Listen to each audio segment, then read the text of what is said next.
ओम शांति। 23/9/2024 बाबा के महावाक्य हैं। बाबा कहते हैं, मीठे बच्चे, अंदर में दिन रात बाबा बाबा चलता रहे तो अपार खुशी रहेगी। बुद्धि में रहेगा कि बाबा हमें कुबेर का खजाना देने आए। प्रश्न है, बाबा किन बच्चों को ऑनेस्ट ईमानदार फूल कहते हैं? उनकी निशानी सुनाओ। उत्तर है, ऑनेस्ट फूल वह है जो कभी भी माया के वश नहीं होते हैं, माया की खिटपिट में नहीं आते हैं। ऐसे ऑनेस्ट फूल लास्ट में आते भी फास्ट जाने का पुरुषार्थ करते हैं। वह पुरानों से भी आगे जाने का लक्ष्य रखते हैं। अपने अवगुणों को निकालने के पुरुषार्थ में रहते हैं, दूसरों के अवगुणों को नहीं देखते। ओम शांति। शिव भगवानुवाच, वह हुआ रूहानी बाप, क्योंकि शिव तो सुप्रीम रूह है ना, आत्मा है ना। बाप तो रोज रोज नई बातें समझाते रहते हैं। गीता सुनाने वाले सन्यासी आदि तो बहुत हैं, वह तो बाप को याद कर न सके। बाबा अक्षर कभी उनके मुख से निकल न सके। यह अक्षर है ही गृहस्थ धर्म वालों के लिए। वह तो है निवृत्ति मार्ग वाले, वह ब्रह्म को ही याद करते हैं। मुख से कभी शिव बाबा नहीं कहेंगे।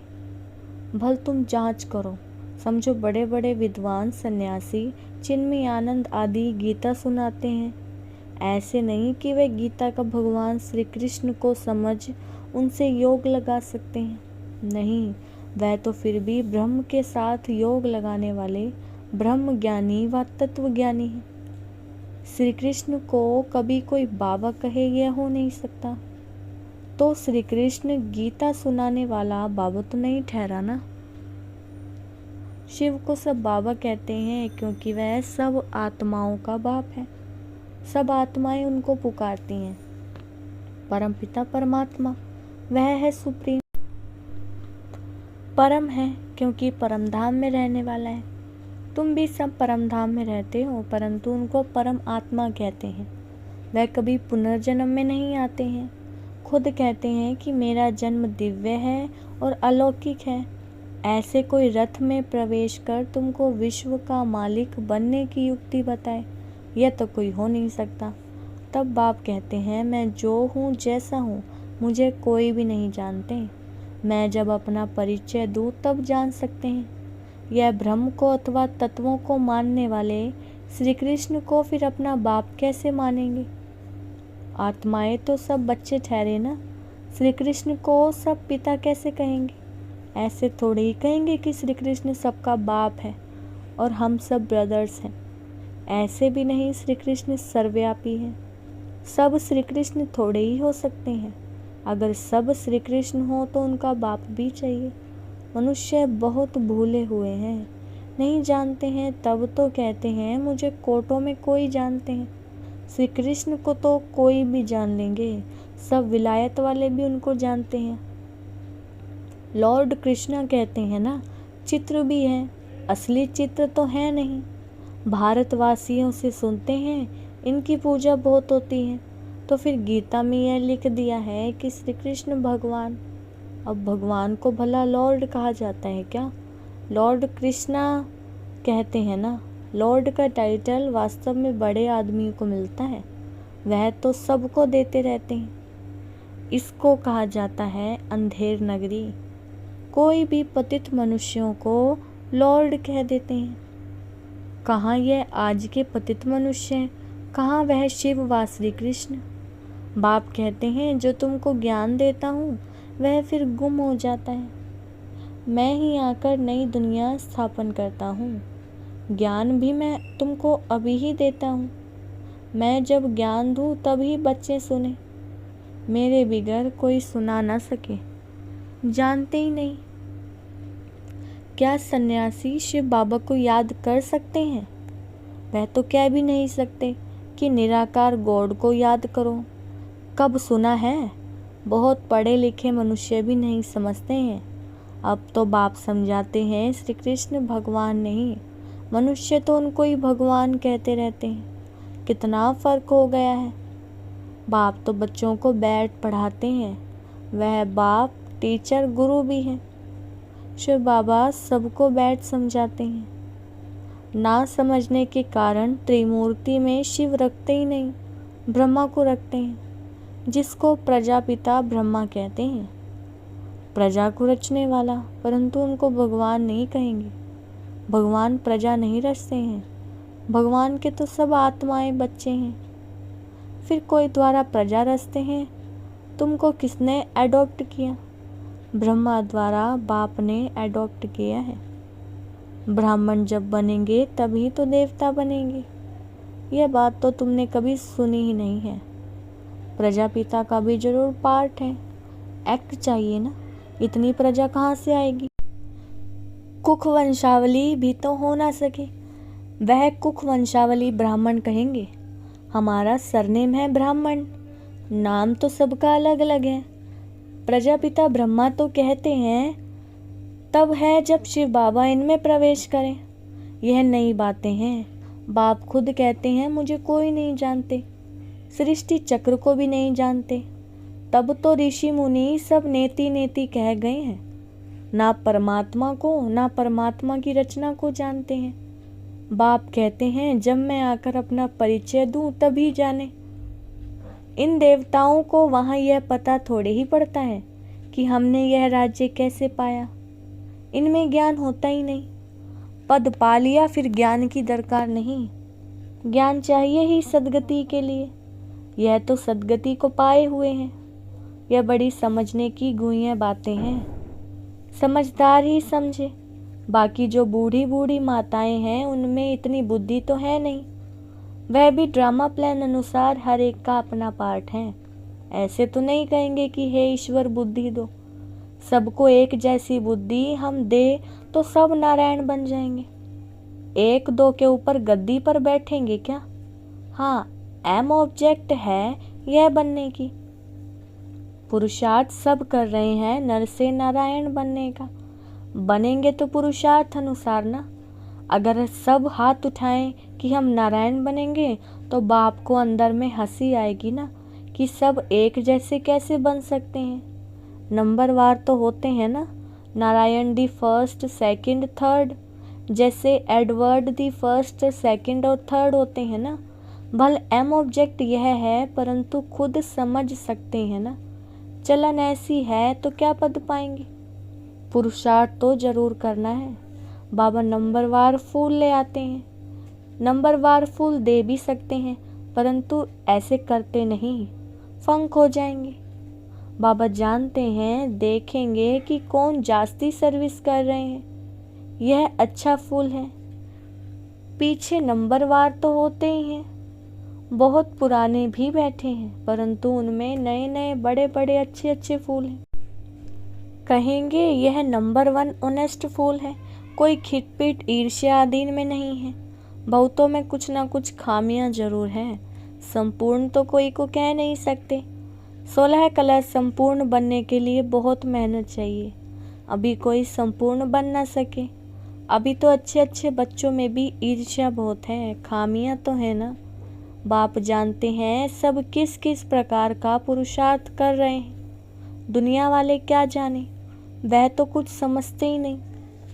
बहुत थोड़े समझते हैं, गरीब झट समझ जाते हैं। बेहद का बाप आया हुआ है पढ़ाने। उस बाप को याद करने से हमारे पाप कट जाएंगे।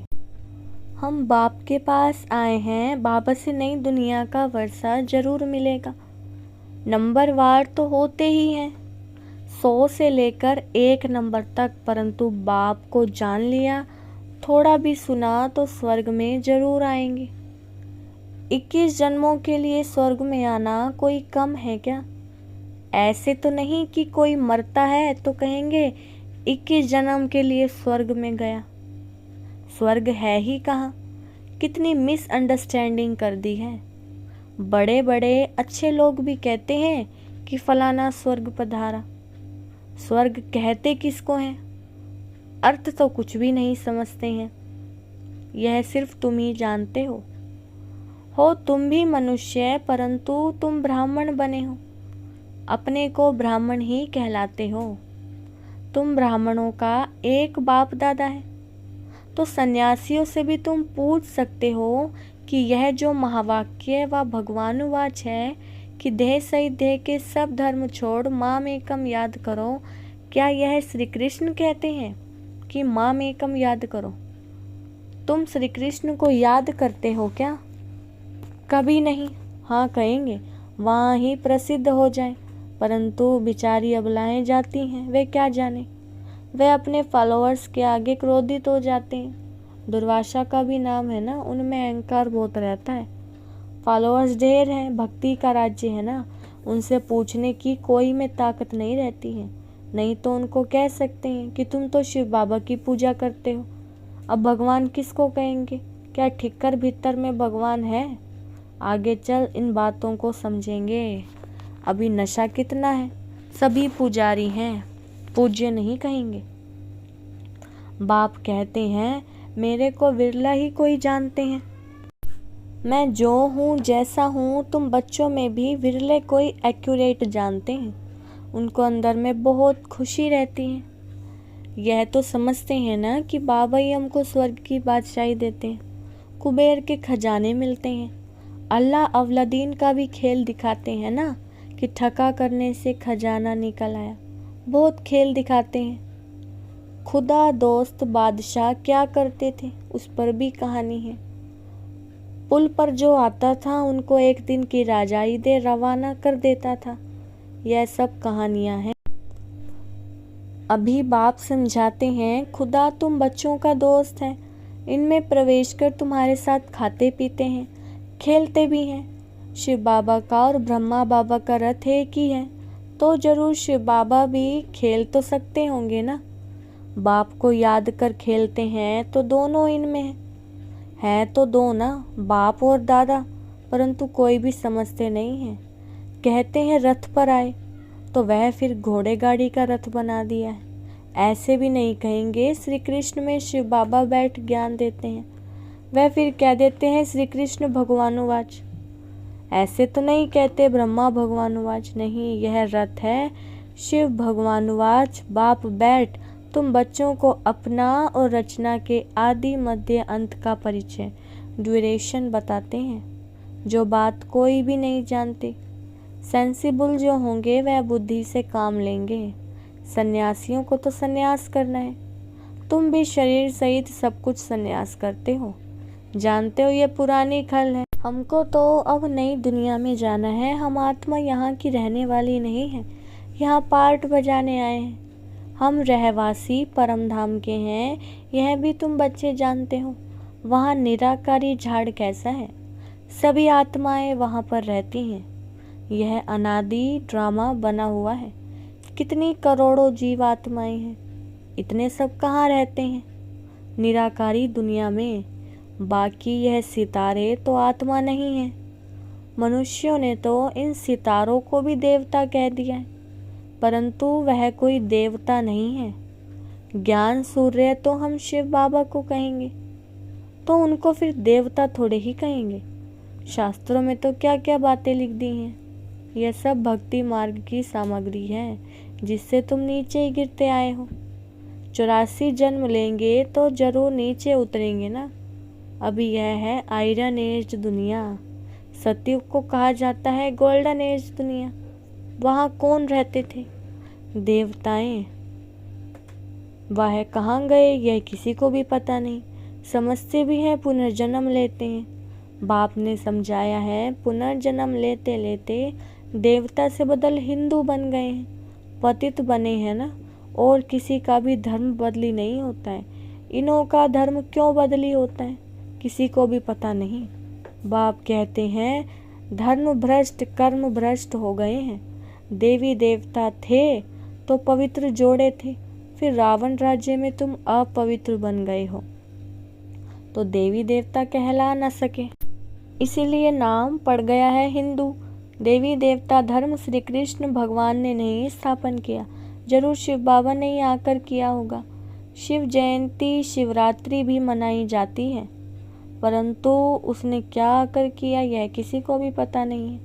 एक शिव पुराण भी है, वास्तव में शिव की एक गीता ही है जो शिव बाबा ने सुनाई है, और कोई शास्त्र नहीं है। तुम कोई भी हिंसा नहीं करते हो, तुम्हारा कोई शास्त्र तो बनता नहीं। तुम नई दुनिया में चले जाते हो, सत्युग में कोई भी शास्त्र गीता आदि नहीं होता, वहाँ तो कौन ही पढ़ेंगे। वह तो कह देते यह वेद शास्त्र आदि परंपरा से चले आते हैं, उन्हों को कुछ भी पता नहीं है।